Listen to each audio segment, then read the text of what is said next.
Hi everyone, welcome to another edition of Shits and Giggles. My name is Kai. And I'm Robin, and tonight we're launching the first segment of a 7-part series on easy crock pot cooking.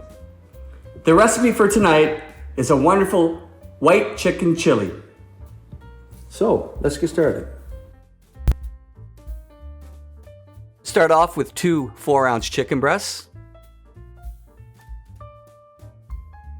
We've got a medley of spices that are going on top. Robin's putting that on now.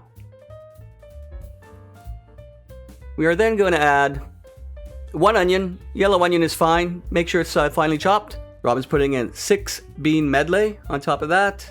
Green chilies, 1 can is all you need. 1 can of corn. 4 ounces of minced garlic. 24 ounces of chicken stock. And a handful of cilantro. And that's it, folks. That's how easy it is. Hey, Rob, that smells delicious. Looks awesome too, Kai.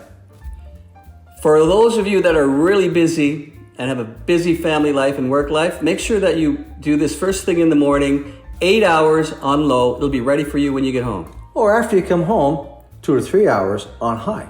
Make sure you like and follow us on our YouTube channel And Clapper. and TikTok. Thanks for showing up. See you next time.